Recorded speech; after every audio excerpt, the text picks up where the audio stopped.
Good evening, students. This is once again Anshu Sharma from Government College Chaksu. Um, Today we will be doing the third and the final stanza of Ode to Autumn. I have finished the first two. Now the third one is again beginning with a rhetorical question. You can see the poem on your screens, also the meanings. I'll just quickly go through a couple of lines and then explain them to you.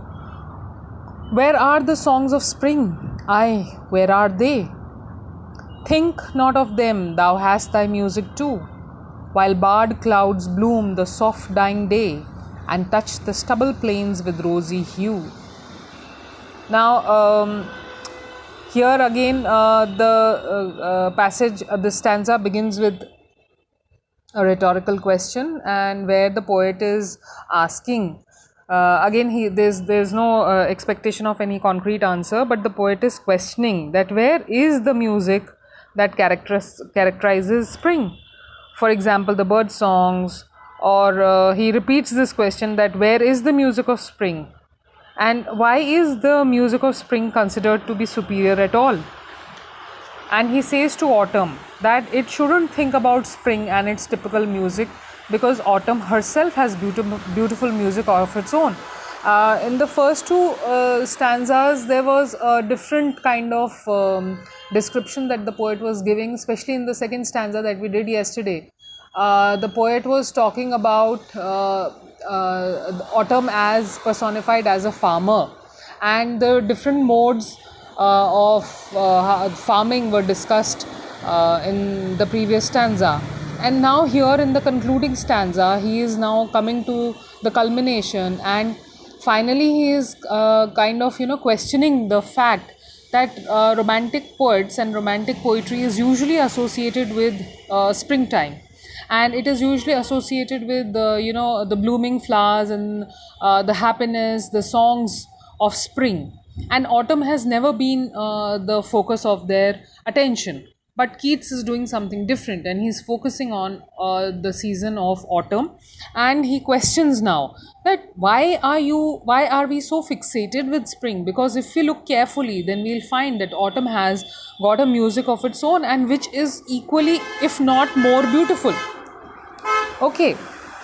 And he kind of tries to assure autumn and says that do not think about spring and its songs, because you have your music too. You are blessed with your music, typical music, which when he talks about it, he gives different examples. And the first example he takes up is the barred clouds. He's just giving the background, and he says the clouds are somewhat, the clouds are there above in the sky, and the sunlight, when it falls onto the ground, it gets filtered. And when it falls upon the stubble plains, what is the stubble plains? Where the crops which have been cut, and the cut stems can be seen, they've not died as of now, and you can see that cut stems in one view. And he says when that indirect lighting passing through the clouds, when it falls on these stubble plains, they all of them get covered in a rosy hue. Now what is rosy hue? It's like it's something gentle, something pinkish, that kind of a glow, a pink. The sunlight casts a pink glow upon the fields that lie harvested. Now it's not that the grain is there, it's not that it's like blooming, the crop has already been cut, and yet the poet is trying to emphasize that a certain kind of beauty exists even here. Then he goes on to say, then in a wilful choir the small gnats moan among the river swallows borne aloft, or sinking as the light wind lives or dies. Now the second example he gives of the gnats, these are small insects which are found towards the end of the day, and it seems as if they are singing in a wailful choir. What's a choir? Choir is usually when group of people they sing together in the church. Okay, so that is a choir. So here he's comparing these gnats, the music or the sound that these gnats make, to a wailful choir. And he says that among the river swallows, sallows. These are the willow trees that are growing along the riverside. Here, when the wind comes, these insects are carried high up when the wind blows, or when the wind becomes a little softer, the same insects, they come down, they sink a little. So the sound also, it gets carried when the wind is speedy, when the wind is high, and along with the wind the music can be heard from far. And the humming of the gnats among the willow trees which are growing along the river bank, their mournful music seems to rise and fall according to the strength of the blowing wind.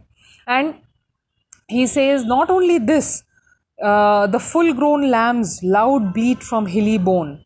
Now, the third example he gives is of the lambs. Again, please note that he is using the word full grown. Now, these lambs are not tiny or just, newborns. They are full grown, because autumn again is a full grown, full blooming season. So, the same thing is being emphasized through this, that the lambs are also full grown and their bleating is quite loud, because when the kids are small, when the lambs are little tiny, the sound that they make is subdued. It is tiny, it's softer. But because the lambs are also full grown, the kind of bleating, the sounds that they make, they are pretty loud, and they can be heard from the hilly boundary, because that there's an enclosure where these animals are kept, and across the boundary, bound means boundary, across the boundary these lambs can be heard bleating. Then the next example he gives is that the singing of the crickets, and he says, hedge crickets sing, and now with treble soft. Treble soft, these are the notes. Treble is that lilting, that soft notes of music. So he says the hedge crickets sing, and now with treble soft. There's this soft sound of the crickets also. They are also typical insects, and they are found amongst the bushes, and they can be heard. And then he goes on to talk about the redbreast whistles from a garden croft. Redbreast, this is reference to the bird robin. Now, this is a special reference because robin is one bird which is kind of apparent, given to singing throughout the winter season. Winters are, especially in the European countries, winters are very cold, and in many places you get snowfall, so it's like covered with white. And this red-breasted bird, this is like a tiny grey bird, but it has a sparkling red chest. The feathers on its chest are bright red in color, and they are kind of, they set the mood. It's like one spot of brightness amongst that cold white snow. And these birds are given to chirping, singing throughout the winter season. So they are the kind of, even throughout the winter you have something to look forward to. You have this music to listen to, you have this music to look forward to, and it makes everything bright, it makes everything beautiful. So it's in the autumn season that these birds arrive and they start singing their songs, and it makes the whole atmosphere extremely, extremely beautiful. So he says the redbreast whistles from a garden croft. Again, garden croft is the enclosure that goes around the farmland, and the bird can be heard from far off. And then in the final line he says, he refers to the gathering swallows twitter in the sky. Swallows, everybody knows, they are the small birds. You have these swallows coming up. Again, purposely Keats has used the example of a swallow because these birds are also supposed to signify good luck. They are also supposed to be something which indicates something happy, something cheerful, something lilting, musical. So here again he is given reference of these birds which indicate good luck. And autumn is not something which is not lucky or something that is negative. But what he is trying to reiterate, what he is trying to emphasize is that autumn has got its own beauty, autumn has got its own color, and there's no denying the fact that birds like robins and birds like swallows, they make the whole atmosphere very comely, they make it very, very positive. And the chirping in the skies makes everything very beautiful. So you can see that the music of autumn includes so many things. The bleating of the lambs, the singing of the gnats, Then you have the red-breasted robin singing and the swallows singing, and together they all rise and sing against the darkening sky. So it's the evening sky, full grown lambs, the evening wind, the cloudy skies, everything is purposely highlighted here because it's the autumn season, which is the third season. If you just go in a cyclic way, then you can say that it is the third season just before the last season of winter. So it's towards the end. So he is trying to signify the end of the day or end of the season or end of the cycle of seasons. And Keats has done it extremely beautifully. And after this, I'll just quickly go through the literary devices that have been used in the poem. What do literary devices do? They bring about the richness and clarity to the text, which makes them more appealing, which makes them more meaningful. And Keats also has used many literary devices. A couple of them I've already mentioned while teaching you. The first one I'll just go through is the rhetorical questions. The rhetorical questions are apparent in the second and the third stanzas. The first one is, where are the songs of spring, where are they? Which I just did in the final stanza. And in the second stanza you have, who hath not seen thee oft amid thy store. Now this is when he has personified autumn as a farmer, and he is questioning that who has not seen you? Almost everybody has seen you sitting amongst your grain, the stored grain. So these are used often to make a point, and there is no expectation of any explicit answer to these questions. They are complete in themselves. Then secondly, imagery. The use of imagery always makes the reader visualize the writer's feelings and emotions, and in these three stanzas, what Keats is experiencing and what he's trying to convey is amply made clear through different images that he makes use of. He invokes the perception of sight, he invokes the perception of hearing, smell, taste. Like for example, in the first stanza, he uses visual imagery such as thatch-eyed, mossed cottage trees, plump hazel shells. And in the second stanza, you can actually smell the fume of the poppies and the smell of the sweet kernel of the hazelnuts. Not only smell, you can also experience, tasting them. You can also almost, get that juicy, pulpy taste in your mouth when you read these expressions. Then the sense of touch is also apparent when he uses the word clammy cells and winnowing wind. Clammy cells, when those cells are full of, the juice, the nectar, and they have got that sticky feeling, that clammy feeling. You can actually feel it. And also the winnowing wind. Again, winnowing, WW, there's also use of alliteration, and there's also, you can actually feel that wind going through the hair of autumn. Like for example, if you are sitting and it's slightly windy and your hair gets lifted, all of us have experienced it at one time or the other. It's a very common experience. And when you read this expression, the same feeling, it touches you as well. So this is the imagery. Then personification, no need to go into detail about that, because personification, autumn herself has been personified, and also the sun has been personified, and both of them are addressed as close bosom friend. This is there in the first stanza itself. So that personification is very, very, very apparent, and personification goes on. Not only autumn as a woman and sun as a man, but further the autumn is in the second stanza compared to a farmer, which can be either way. It can be a male or it can be a female, but it's the farmer. The autumn season has been personified as a farmer in the second stanza. Then the fourth is symbolism.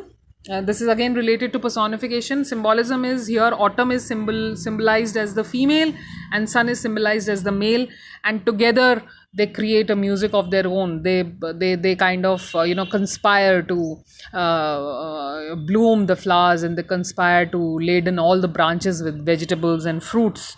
And then you have the example of gathering swallows, that is end of autumn. It indicates the end of autumn. So symbolic meanings are always there, and they are basically different from literal meanings.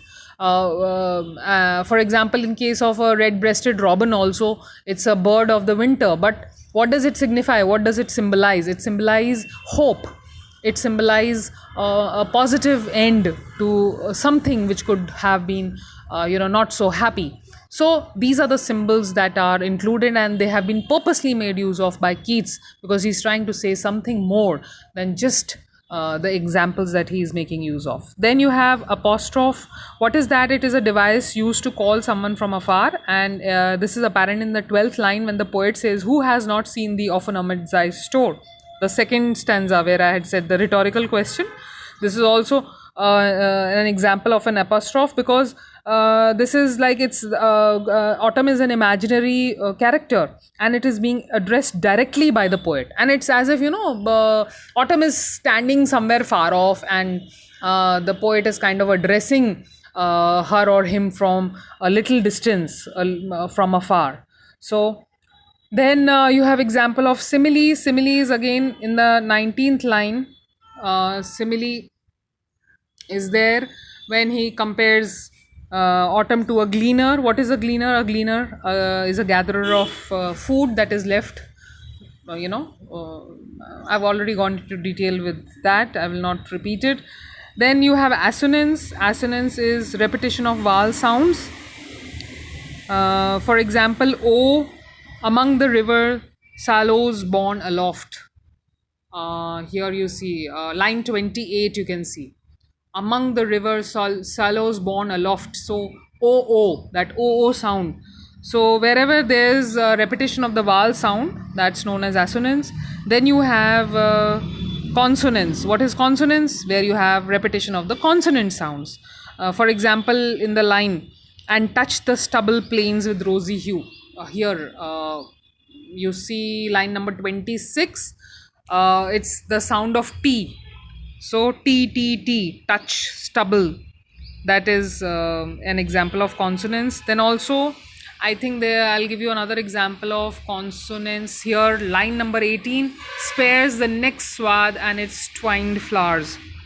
So spares, S, swath, S. So these are again repetition of the consonant sounds.